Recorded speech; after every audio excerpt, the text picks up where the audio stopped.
Olá, Descomplicando, Descomplicando, seja muito bem-vindo e muito bem-vinda a mais uma aula em meu canal. Aqui você encontra lives e aulas de conhecimentos pedagógicos e legislação educacional para concurso de professor. Tudo para concurso de professor. E o tema dessa aula é temas educacionais e pedagógicos com questões da banca objetiva, que é a banca que está formulando e organizando aí concurso da Prefeitura de Itabuna, na Bahia.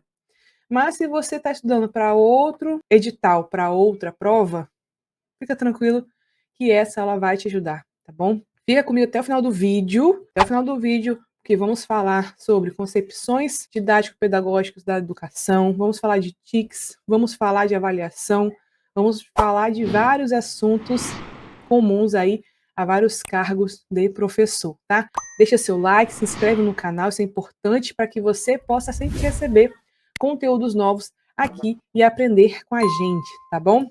Bora para a aula agora. Questão 1 desse ano 2023, sobre concepções de educação. Vamos lá. Em relação às concepções de educação presentes no cenário brasileiro, analisar a sentença abaixo. A tendência humanista tradicional abrange a pedagogia católica e outras correntes formuladas entre os séculos XVI e XIX, nas quais se destacam as ideias de Comênio e Herbart. Então, olha só.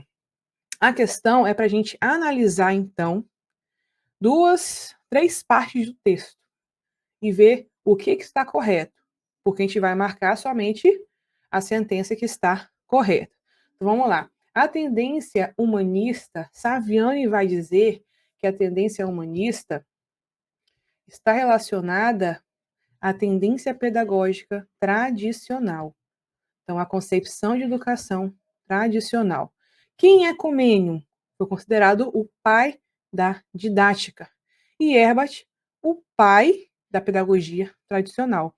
Então, esses dois autores, eles têm grande relevância dentro das histórias, das ideias pedagógicas no Brasil, na educação a nível internacional. Então, a sentença ela está correta, até porque a nossa tendência tradicional ela teve seu início lá com os jesuítas. Então, ela abrange a pedagogia católica. Sim, está correto, porque foram os jesuítas que trouxeram para o Brasil a pedagogia, a educação tradicional. E aí veio as reformas pombalinas, os jesuítas foram expulsos do Brasil, e aí uma educação que tinha uma vertente praticamente, predominantemente religiosa, passa a ter uma vertente laica aqui no Brasil, quando os jesuítas vão embora. Tá? Então, a primeira sentença aqui está correta. Opa! A tendência crítico-reprodutivista reúne teorias concebidas no contexto da educação europeia, ganhando muita notoriedade no Brasil por propiciar uma análise crítica da educação na sociedade capitalista. Quem vai falar das tendências crítico-reprodutivistas? Ou melhor, teorias crítico-reprodutivistas. É Saviani que vai trazer essa classificação. E ele vai trazer toda a história das tendências crítico-reprodutivistas aqui no Brasil. Se você não conhece, se você não assistiu, tem uma aula minha aqui no canal do YouTube só sobre as teorias crítico-reprodutivistas. Então, vou deixar o card aqui em cima. Então, daqui a pouco, ao final dessa aula, você vai lá, se não conhece as teorias crítico-reprodutivistas, vai lá nessa aula e assiste. E aproveita e assiste outras aulas também, que fazem parte do mini curso de tendências pedagógicas aqui no canal do YouTube. Um mini curso completo, gratuito, para você gabaritar tendências pedagógicas na sua prova, tá bom? Bora lá, voltar para a tela aqui. Então, as teorias crítico-produtivistas, Saviani vai dizer que elas vieram para o Brasil e onde que encontrou terra fértil para crescer, para germinar essa teoria? Nos campos universitários, nas pós-graduações. Porque na época, foi lá pela década de 70, qual era a pedagogia predominante, a vertente, a concepção de educação predominante aqui no Brasil? Era a concepção tecnicista durante o regime militar. Beleza? Entendido isso, elas vieram para o Brasil, dentro dos campos de pós-graduação, onde os militares achavam que já tinham dominado, né, a educação brasileira, mas não tinham percebido que no campo da pós-graduação havia um terreno fértil para germinar essas ideias que traziam uma análise crítica da educação. Só que como Saviani vai chamar de teoria crítico-reprodutivista, quer dizer, são teorias que têm um viés crítico, fazem uma análise crítica da realidade, mas não vão além. Vão trazer uma concepção de que, sim, a educação está condicionada a condições sociais, está condicionada dentro de uma sociedade capitalista.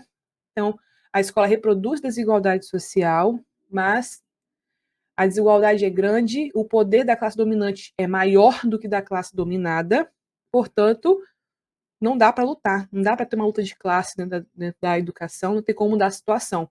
Por isso que é crítico reprodutivista, porque continua trazendo a ideia de reprodução, tá? Por isso que é esse nome.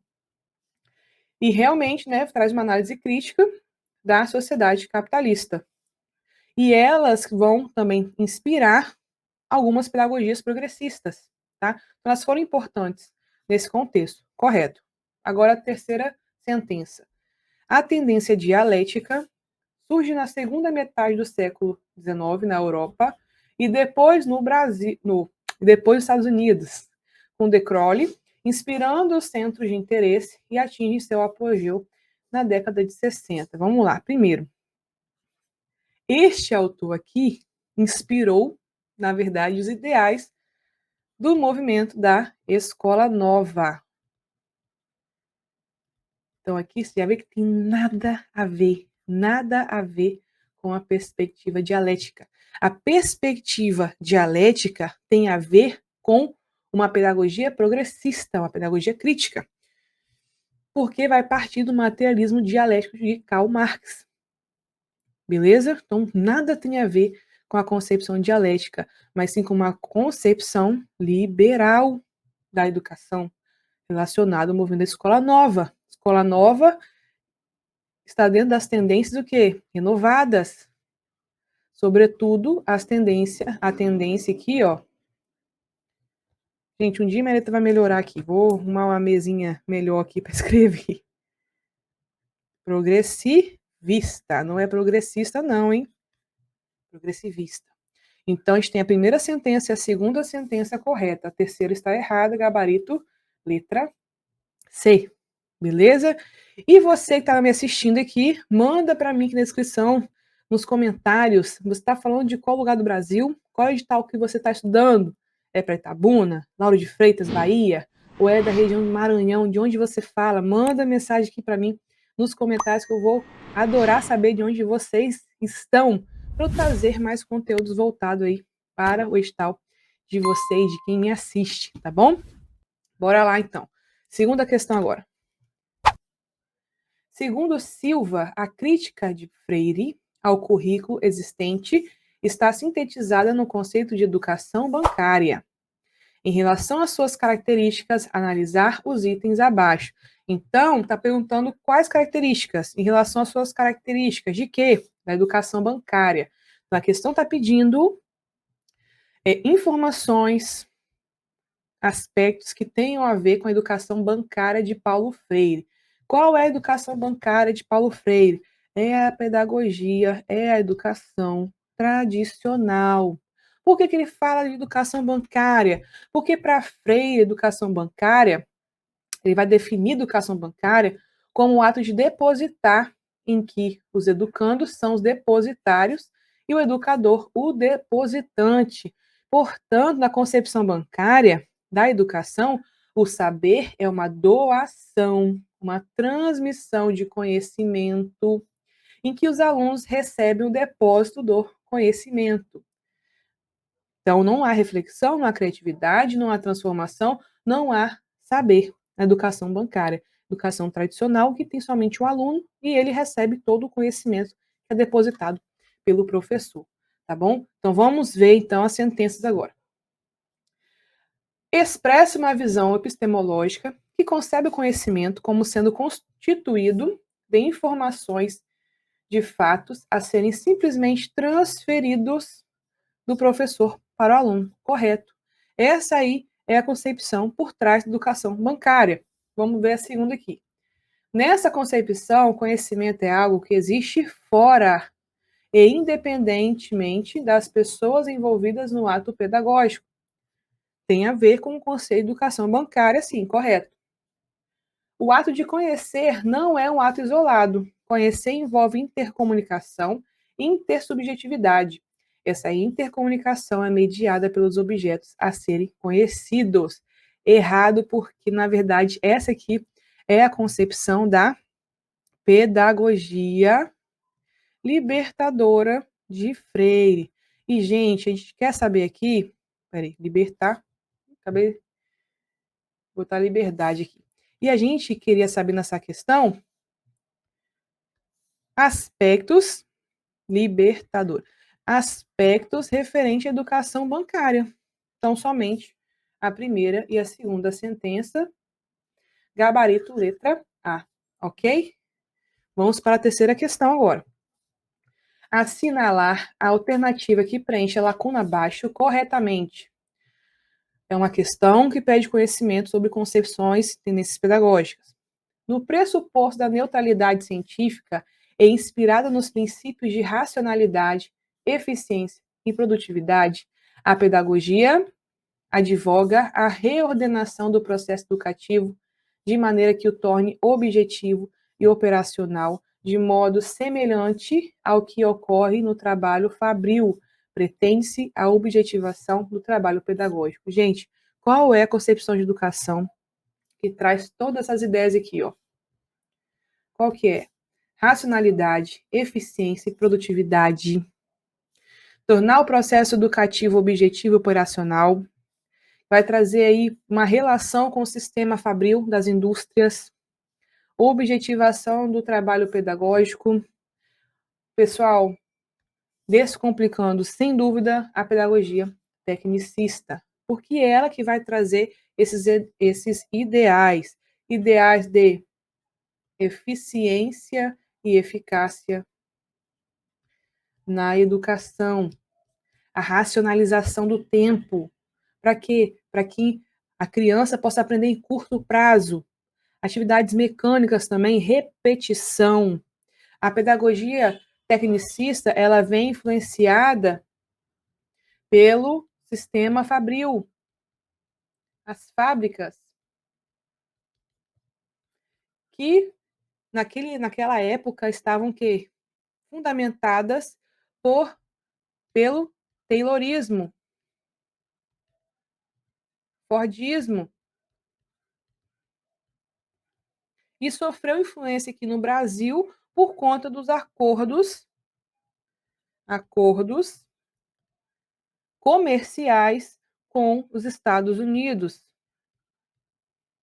para o sistema industrial, para o mercado de trabalho, o que sofreu aí influência, aliás, impactou o sistema educacional, a nossa educação, para que a nossa educação começasse a formar mão de obra de trabalho.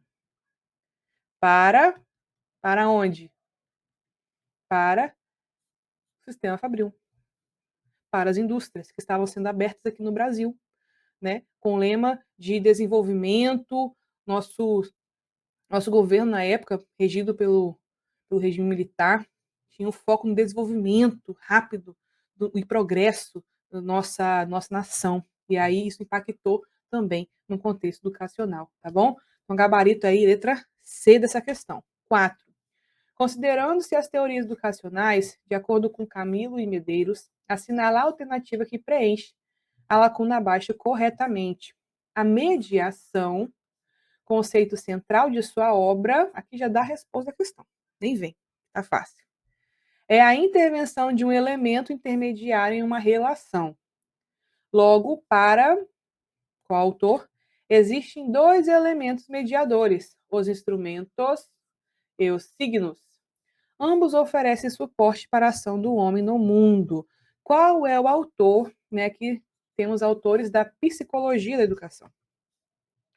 olha só, da psicologia da educação. Beleza? Qual é o autor da psicologia da educação que vai trazer como elemento central de sua obra a mediação? Gente, aqui já tem o gabarito. Letra C, Vygotsky. Esse é um aspecto central da obra de Vygotsky, o conceito de mediação. Beleza? Então, olha só, nós temos no bojo da psicologia da educação teorias do desenvolvimento e teorias da aprendizagem. Vou falar agora só teorias da aprendizagem.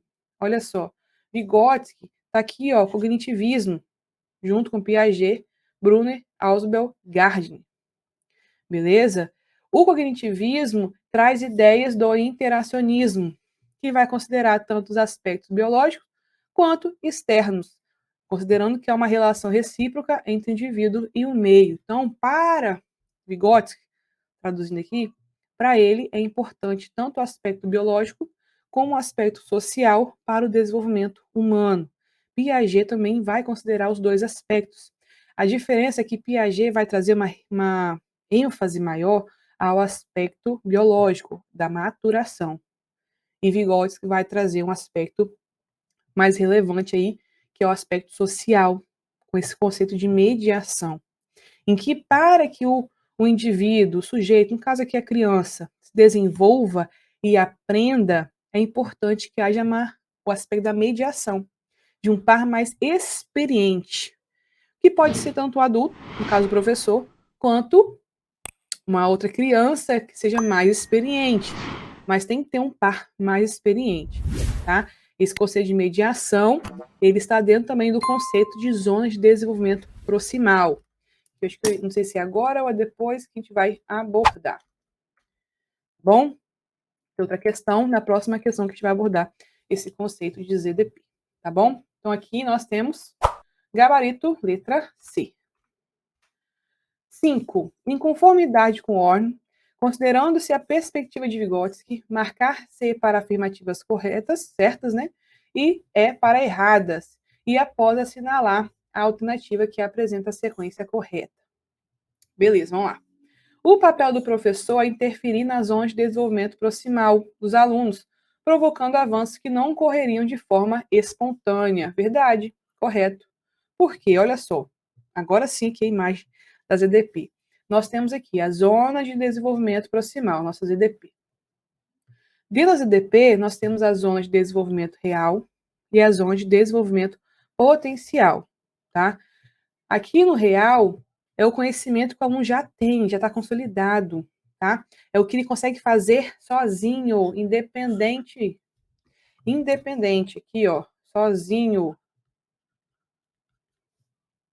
E a zona potencial é o que o aluno consegue fazer com orientações, com acompanhamento, tá? Aqui está em processo de consolidação, ainda não consolidou. Então, a real é que o aluno já sabe e a potencial que consegue fazer sozinho. No meio disso aqui, a gente tem a ZDP. A ZDP é onde acontece a mediação, tá? É aqui, ó, é a distância entre as duas zonas. É o campo intermediário do processo. Então, é aqui que o professor ele vai atuar enquanto par mais experiente e vai auxiliar o aluno ali na consolidação do conhecimento. Isso aqui é importante. Não, ele vai trazer que a criança ela não vai aprender de forma espontânea, sozinha. Mas é importante que ele esteja sempre em interação com outros pares, com outros sujeitos. Vamos lá. Então, aqui está correto. Então, o professor ele vai interferir, sim, agindo ali na mediação dentro da zona da ZDP. Zona de desenvolvimento proximal é um conceito que define aquelas funções que ainda não amadureceram, mas que estão em processo de maturação. Aqui o concurseiro, o professor, pode ficar meio confuso, porque traz aqui a ideia de maturação, né? A ideia de maturação, que vai trazer muito a questão da maturação é Piaget. Só que dentro da ideia trazida pela banca, a assertiva ela está correta, tá? A assertiva ela está correta. Por quê? É realmente dentro do ZDP que vai trazer o quê? O que o aluno consegue fazer com ajuda, tá? Com a mediação. Ele ainda não está, ó, vamos lá. Ele ainda não consegue fazer sozinho, é o campo intermediário do processo, é onde está consolidando, está construindo, né? Entre a zona real e não sabe. Aliás, zona real é o que ele sabe fazer sozinho, a potencial é o que consegue fazer com orientações. E a ZDP está nesse processo, a mediação acontecendo para que ele consiga consolidar esse conhecimento, tá? Então a primeira está correta. Imitar é uma mera cópia de um modelo e não uma reconstrução individual do que é observado nos outros. Errado. Por quê? Porque a criança tem muitos jogos dos papéis, né? Que Vygotsky vai citar. E a criança ela aprende observando os adultos e ela brinca, né? De faz de conta, jogos de papéis, fica desempenhando papéis sociais de acordo com aquilo que ela observa da sociedade, do mundo ao seu redor, dos adultos, né? Vai reproduzir as relações familiares, vai brincar de casinha, ao pai, à mãe, à filha. Mas quando ela faz isso, ela reconstrói. Ela faz uma reconstrução. Ela vai imitar, mas vai ressignificar, tá? Ela vai ressignificar o que ela está observando dos outros. Então, aqui não é uma cópia de um modelo, ela está construindo, até compreendendo relações, conceitos morais, éticos da nossa sociedade, tá? Então, a última que está errada, gabarito, então, letra A. Vamos lá, 6. O conceito de brincar tem aspecto cabal para o processo de aprendizagem e desenvolvimento da criança em sua totalidade. E uma das unidades fundamentais da brincadeira infantil é a imitação de papéis sociais. Sobre o brincar no processo de criação e desenvolvimento infantil, analisar os itens seguintes, os itens abaixo, na verdade, né? Então, sobre o processo de brincar. Primeiro que para Vygotsky, o brincar ele é essencial para o desenvolvimento cognitivo da criança, pois os processos de simbolização e de representação a levam ao pensamento abstrato. Então, Vygotsky vai trazer o brincar como um importante aspecto do desenvolvimento da criança. Vamos ver aqui. A primeira assertiva. As funções psicológicas, como atenção, imitação, imaginação e significação, não são produtos da brincadeira infantil, e sim pré-requisitos para o desempenho dessa atividade. Portanto, o que desenvolve de fato as funções psicológicas infantis são atividades direcionadas nesse sentido, e não as ações em que a criança se engaja e envolve na dinâmica da brincadeira. Aqui está errado, porque as funções psicológicas superiores, elas não são pré-requisitos, elas são desenvolvidas durante a atividade. Porque para brincar, a criança precisa se concentrar, precisa ter atenção. Ela vai exercitar também a imitação, dependendo da brincadeira, né? A imaginação, crucial, e a significação. Por isso que a gente fala que a criança aprende brincando e traz esse elemento da brincadeira para crianças da educação infantil, para crianças pequenas, nos anos iniciais do ensino fundamental também. Então, as funções psicológicas superiores, que são essas daqui, elas não são pré-requisitos, elas se desenvolvem durante a atividade, tá? Ó, tá falando ainda, e não as ações que a criança se envolve na dinâmica da brincadeira, gente. Justamente o contrário, né? Vamos ver aqui a segunda. Para imitar, é preciso que o sujeito se volte intencionalmente para realizar tal atenção, criando uma situação imaginária. Correto? A criança e sua situação social é fortemente movida pelo desejo de imitar, e esse motivo a leva a mergulhar em processos cognitivos desafiadores. Correto essa questão, tá? Ela está certa, porque falamos até um pouquinho da imitação na última questão. A criança, quando ela imita, precisa desenvolver esse papel de forma intencional, sim, tá? E tem também o desejo de imitar. E aí, ela entra nesse processo, como a questão mesmo diz, mergulha em processos cognitivos desafiadores, está correto. Por fim, na teoria vigotskiana, a imitação humana é um processo mecânico? Gente, não é. É um processo de imaginação, de criatividade, e por isso não oferece um caminho que possibilite o desenvolvimento de capacidades intelectuais, emocionais e físicas. Não, nós já falamos aqui nessa aula que a criança, pela imitação, ela está desenvolvendo cognitivamente. Ela está compreendendo as relações da sociedade, por exemplo, relações de profissão, de trabalho, regras sociais. Ela está desenvolvendo várias questões cognitivas, emocionais e físicas também, tá? Então, aqui, na verdade, está errado. Então, o item correto é somente a segunda assertiva, gabarito letra C. Vamos lá.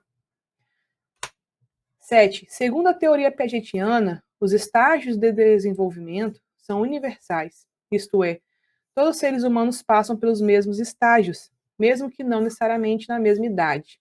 As crianças, do nascimento até 1 ano e meio de idade aproximadamente, estão na etapa presidida por uma inteligência. Aqui está perguntando qual é a etapa de crianças até 1 ano, então de 0 até 1 ano e 6 meses. Qual é o primeiro estágio, então, né? Então, aqui está perguntando qual é o primeiro estágio. Qual que é? Vamos ver aqui. Piaget trouxe 4 estágios ou estádios do desenvolvimento. Não tem problema, nenhuma das duas nomenclaturas, tá? Todas as duas estão corretas. Sensório motor, operatório concreto, pré-operatório, operatório formal. Beleza? Beleza. A primeira aqui, ó, o primeiro estágio é o sensório motor, tá? O segundo estágio, pré-operatório. O terceiro estágio, operatório concreto. O quarto estágio, operatório formal. A questão está querendo saber qual que é o primeiro estágio. Nós vimos aqui sensório motor. Então, beleza, gabarito letra C, né? Correto, letra C. Vamos falar um pouquinho sobre esses estágios, né? Sensório motor é o primeiro estágio, vai do nascimento até os 2 anos de idade aproximadamente, tá? É marcado pela inteligência prática, tá?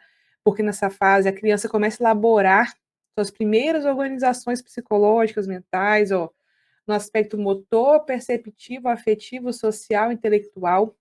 É onde acontece a interação maior entre o sujeito e o meio, porque está percebendo tudo que está ao seu redor, os objetos, as cores, as formas, está observando as coisas ao seu redor, está observando que não tem somente o bebê, ela mesma, né, a criança própria, mas há uma série de coisas ao seu redor, inclusive as pessoas, né? Percepção do ambiente, e aí sobre ele, movimentos, uma percepção do aqui e agora, não percebe relação de causa ou efeito, né? Por exemplo, a mãe vai botar a mão assim no rosto, para a criança vai ter sumido mesmo, a criança começa a procurar o bebezinho, né? Começa a procurar. Então, isso é construído depois, que mesmo que bota a mão, o sujeito ainda está ali, isso é algo que é construído depois. A imitação é a ausência da representação e da linguagem, tá? A criança não está falando ali, verbalizando, né, direitinho ainda. Pré-operatório. Nessa fase, a principal marca o aparecimento da função simbólica ou semiótica ligada à representação. Há uma inteligência representativa. Se antes é uma inteligência prática, do fazer ali, do movimentar, do observar, agora é uma inteligência representativa. Há o egocentrismo, a criança não consegue se colocar no lugar do outro, né? Há, então, já a linguagem verbal, ela consegue falar, se comunicar, é a fase dos porquês, também a fase do animismo infantil dos monólogos, a criança falando sozinho e dando vida. Animismo infantil é dar vida aos objetos, dar vida às coisas ao seu redor, né? Então, a boneca sente fome, a boneca fica triste, então tudo tem vida para a criança. O operatório concreto é o grande ponto de virada cognitiva da criança, porque aqui é o início do pensamento lógico e operacional. O egocentrismo diminui, há o pensamento concreto para auxiliar a lógica. Então, a criança precisa muito desse concreto, né? Na matemática, principalmente, quando vai trabalhar quantidades, números e quantidades, vai trabalhar o 4, pegar 4 tampinhas para associar a representação à quantidade. Pensamento reversível, conservação de quantidade, pensar antes de agir, sentimentos morais, sociais de cooperação, coisa que não tinha antes, né? Porque na fase anterior, muito do egocentrismo se tinha, né? Operatório formal, 12 anos em diante, é o último estágio. É o estágio que representa o mais alto nível de operações mentais. Aqui já tem o pensamento abstrato, hipotético, dedutivo e utilização de hipóteses. Como assim? A criança já consegue, no caso que já é um adolescente, né? já consegue pensar logicamente, fazer cálculos mentais, resolver situações, problemas. Aqui já é a estrutura cognitiva mais madura. E também há predomínio da vida afetiva e da personalidade, a construção da personalidade nessa fase, tá? Dito isso, vamos ver aqui a questão 8, que vai pedir justamente esses conhecimentos que nós acabamos de abordar. Considerando os estágios de desenvolvimento cognitivo da criança, de acordo com Jean Piaget, numerar a segunda coluna de acordo com a primeira coluna. E após assinalar a alternativa que apresenta a sequência correta. 0 a 2 anos, sensório motor, tá? Aqui é a primeira aqui, sensório motor, que é o primeiro estágio. 2 a 6 anos, pré-operatório, que é o segundo estágio. Vamos ver que aqui atrás está de 2 a 7 ou 8 anos. Não tem problema, tá? Ah, mas o autor tal fala que é até tal idade. Gente, quando uma questão for cair os estágios de desenvolvimento de Piaget, ela vai trazer uma única linha de aproximidade das idades. O que isso quer dizer? Se for cair uma questão, vai estar lá de 0 a 2 anos, sensório motor, pré-operatório de 2 a 7 anos ou 8 anos, operatório concreto de 7 a 11 anos ou 12 anos, vai trazer dessa forma. Ela não vai misturar, por exemplo, aqui, de 0 a 2 anos, sensório motor, pré-operatório de 2 a 6 anos, operatório concreto de 6 a 12 anos, não vai misturar as idades assim. Então, essa questão aqui está cobrando a idade de 0 a 2 anos, sensório motor, beleza. Pré-operatório de 2 a 6 anos, beleza, não está errado. Também não estaria errado se fosse de 2 a 7 anos. Não estaria errado também, porque é como está aqui anunciado de outra questão, ó. Piaget vai trazer estágio de desenvolvimento, mesmo que não necessariamente na mesma idade, traz uma aproximação, tá? Então não se prenda muito a isso. Faz igual eu botei aqui, de 2 a 7 ou 8 anos, uma proximidade. A questão trouxe de 2 a 6 anos. Beleza, não tem problema, tá? Então não se prenda tanto a uma única faixa etária. Tem essa noção, é de 0 a 2 anos, sensório motor, pré-operatório de 2 a 7, 8 anos, pode ser 2 a 6 anos, não tem problema, tá? Operatório concreto, olha só, de 7 a 11 ou 12 anos, então aqui tá de 7 a 11 anos, tudo bem, não tem problema, tá? Vamos lá agora. As crianças usam seus corpos e sentidos para compreender o mundo. Ao final deste estágio, a criança começa a utilizar atividades mentais, assim como físicas, para aprender. E aí, qual estágio esse aqui? O primeiro estágio, sensório motor. É o primeiro estágio, sensório motor. Porque há o predomínio aqui da inteligência prática. A criança usa seu corpo e sentidos para compreender o mundo. É uma característica do primeiro estágio. As crianças pensam em termos concretos e podem compreender o seu mundo de maneira mais objetiva e racional, e já são capazes de classificar e guardar informações. Esse aqui é o operatório concreto. Olha só. Há um pensamento concreto, pensamento reversível, pensar antes de agir. Aqui é o início do pensamento lógico e operacional. Então, a gente não tem aqui indicando o operatório formal, então aqui é o operatório concreto, beleza? No lugar errado, né? Aqui, 1, 3, vamos lá.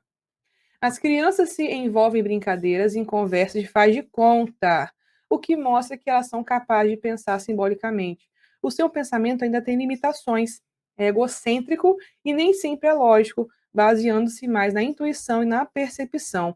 Elas ainda estão trabalhando as diferenças entre realidade e fantasia. Olha aqui, animismo infantil.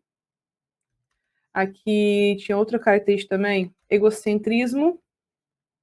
É o pré-operatório, tá? Então aqui é o 2. O gabarito é 1, 3 e 2. 1, 3, 2, letra B. Vamos lá, 9. Sobre a avaliação, marcar ser para a afirmativa correta e é para a afirmativa errada. Vamos ver aqui. A avaliação tem a ver com a atividade de qualificação, mediação, correção, classificação, certificação, exame, aplicação de prova, mas não se confunde com elas, correto? Tem a ver com todos esses conceitos que estão aqui. Mas a avaliação não se resume somente a isso. A avaliação não é exame. A pedagogia de exame, que o Luquez tanto critica, né? Nosso autor de grande relevância no campo da avaliação. A avaliação envolve, sim, qualificar, mediar, corrigir, classificar, dependendo da concepção, mas não se confunde a ela, está correto. Avaliar somente no final ou por unidade de tempo ou conteúdo é garantir a aprendizagem contínua e oportuna. Não, gente. A avaliação que acontece ao final do processo, somente ali para trazer uma nota, para qualificar, para classificar o aluno, é uma avaliação somativa, que vai somar todas as pontuações de um dado período. Então, é que avalia ao final, tá? A contínua é durante o processo de aprendizagem. Beleza? Então, tá errado aqui. Se for feito da avaliação um exercício contínuo, não há razão para o fracasso, pois haverá tempo para agir e intervir inteligentemente no momento oportuno. Aqui está correto. Por isso que nossa perspectiva de avaliação, trazida pelas nossas legislações educacionais, como a LDB, por exemplo, ela vai trazer uma perspectiva de avaliação formativa e contínua. Uma avaliação processual, ou seja, uma avaliação que acontece durante todo o processo de ensino-aprendizagem, para se atuar direcionadamente para as necessidades do aluno, a fim de evitar o fracasso escolar, para poder intervir nas necessidades e dificuldades do aluno. Porque se é contínuo, você está caminhando com o aluno, você consegue identificar qual é a dificuldade dele e agir em cima da dificuldade dele, tá bom? Então, aqui está correto. O gabarito é C, letra B. 10. Com a transformação digital cada vez mais forte na sociedade, os debates sobre o papel da tecnologia na educação se tornam mais urgentes. Então, essa questão está abordando o aspecto da tecnologia. A tecnologia pode e deve ser utilizada nas escolas para potencializar o processo de ensino e aprendizagem. Sobre esse assunto, analisar os itens abaixo sobre suas vantagens. Então, aqui está falando da tecnologia na escola. Então, quais são as vantagens do uso das TICs? Incentiva a criatividade? Correto. Aproveitamento extra-classe? Correto, porque a criança ela vai desenvolver essas habilidades a respeito da tecnologia e pode utilizar também fora do ambiente escolar.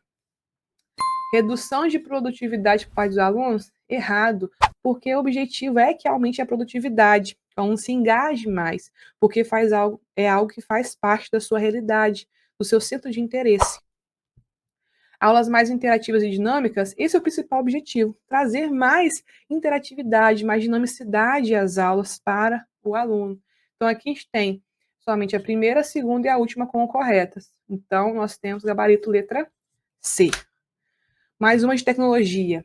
As tecnologias digitais estão cada vez mais presentes na vida cotidiana das pessoas e na educação, consistindo em uma ferramenta importante para a promoção de aprendizagem significativa e para a formação de cidadãos críticos e reflexivos. Nesse sentido, representa uma possibilidade adequada de uso das tecnologias na educação. Então, a questão pede uma possibilidade adequada de uso das tecnologias, tá? Então, vamos ver. A utilização de jogos educativos e simuladores que permitem a aprendizagem de forma lúdica e interativa, correto. Por quê? O objetivo é trazer mais interatividade, ludicidade.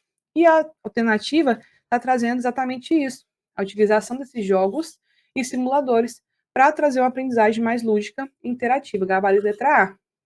Mas vamos ver as outras também.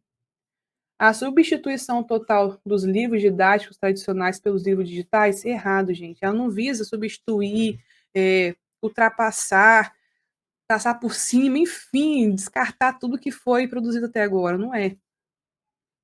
Mas trazer uma nova abordagem somente. A realização de atividades em sala de aula sem uso das tecnologias para evitar distrações e manter o foco dos alunos? Gente, é exatamente o contrário, né? É trazer mais o uso, né? Não sem o uso. A exclusão total das tecnologias digitais de educação para evitar problemas relacionados à exposição excessiva às telas e internet? Não. É trazer o uso, fazer o uso, mas de uma forma crítica, criativa, reflexiva, ética, de uma forma responsável. Esse é o papel aí da educação, da escola, do professor, a utilizar as tecnologias, tá bom? Gabarito, então, letra A. E a última questão da nossa aula de hoje, sobre a avaliação da aprendizagem, marcar C para correto, para certo, e E para errada. E após assinalar a alternativa que apresenta a sequência correta. Vamos ver. Avaliar a aprendizagem do aluno é também avaliar a intervenção do professor, já que o ensino deve ser planejado e replanejado em função das aprendizagens das conquistadas ou não. Aqui está correto. Porque quando a gente faz uma avaliação da aprendizagem, a gente também está avaliando nossa própria prática enquanto professor. Se a gente está atingindo o aluno, se a gente está conseguindo ter êxito no processo de aprendizagem, se o que eu estou trabalhando, se a minha metodologia está alcançando esse aluno. Quando em uma atividade para verificar uma aprendizagem determinada, a maioria dos alunos não atinge o esperado, pode ser o professor que não está acertando e precisará rever seu encaminhamento. Correto também. Porque se está todo mundo errando e no ruim é uma coisa tá errada, né? Não é possível que todo mundo na sala está errado. Gente, isso aqui é uma coisa tão complicada porque na prática muitos professores não têm esse olhar, né? Acho que se todo mundo está indo mal porque não estão engajados, não estão estudando, estão sendo desleixados com seus estudos, quando muitas vezes não é. Então, por isso que é importante ter um olhar sensível para o processo de ensino e aprendizagem dos nossos alunos. E, por fim, se a maioria da classe atinge o esperado e alguns não, a culpa é exclusivamente do professor que não está adaptando corretamente as atividades aos alunos. Não, gente, essa coisa da culpa, vamos parar dessa coisa da culpa, né? Culpabilização sempre do professor ou do aluno, quando a questão traz uma questão de culpa, já sabe que está errado. Porque a gente está aqui para culpabilizar ninguém, mas para refletir. E nesse contexto, se tem alguns que estão alcançando e outros não, algo está errado. É culpa do professor, do aluno? Não, vão parar, vão refletir, vão retomar, né? Então, tem algo acontecendo, talvez o aluno não esteja tem alguma questão com o aluno que esteja atrapalhando ele a aprender, uma necessidade. Então, não é somente o professor nesse sentido, mas o professor também deve repensar. Mas vamos para esse negócio de culpa. Então, aqui é certo, certo, errado, gabarito. Então, letra A. E aí, quantas questões você acertou? Manda aqui nos comentários também quantas questões vocês acertaram. De 12, quantos vocês acertaram? Que Deus abençoe o estudo de vocês. O resultado devolve, tá? Todo esforço investido. Então, se você tem um sonho, se você tem um objetivo, você quer ser concursado, tenha fogo nos olhos, pague o preço, corre atrás, não deixe a preguiça e a procrastinação te vencer. É o seu sonho. A responsabilidade de alcançar o seu sonho é sua. Então, bora estudar, tá bom? Que Deus abençoe os seus estudos. Até a próxima aula. Um grande beijo, um grande abraço no seu coração. Ó. Tchau, tchau.